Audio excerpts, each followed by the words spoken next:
Entre 2013 et 2014, nous avons donc deux projets majeurs. Le premier, ce sont les risques psychosociaux, et le second, ce qu'on a qualifié, nous, de plan santé. Donc les risques psychosociaux ont été entamés par l'établissement d'une enquête.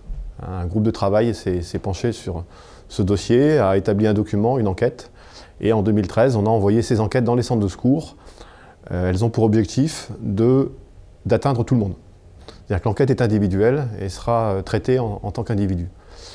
2014 verra, par une stagiaire, le dépouillement de ces enquêtes et la proposition de mesures de prévention. Ces mesures de prévention seront ensuite proposées au CHSCT pour être validées pour un plan d'action, je dirais, fin 2014. La deuxième partie de notre action, le plan santé, comprend, je dirais, des mesures de prévention sur les accidents sportifs, qui dans notre profession sont assez nombreux, donc je dirais c'est la première grosse partie. Et puis une deuxième partie importante, c'est la médecine de prévention. Nous sommes plutôt bons dans ce qu'on appelle la médecine d'aptitude, puisque nos médecins sont là, nous avons des procédures calées.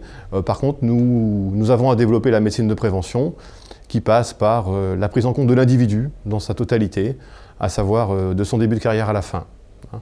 On tient à repérer ces pathologies, et voilà. Donc on doit pour cela établir un dossier, on travaille avec les médecins pour ça. On recrute aussi des experts de type kiné, de type ostéopathe, voilà, de façon à pouvoir suivre l'individu du début à la fin. Le document unique, c'est un document que nous avons entamé il y a déjà quelques années, dans sa partie bâtimentaire, dans sa partie poste de travail, mais nous allons intégrer de façon naturelle ces risques psychosociaux, ce plan santé dans le document unique, puisqu'ils en sont maintenant un pilier essentiel. D'ailleurs, le protocole signé, paru en septembre dernier, nous l'indique dans ce sens.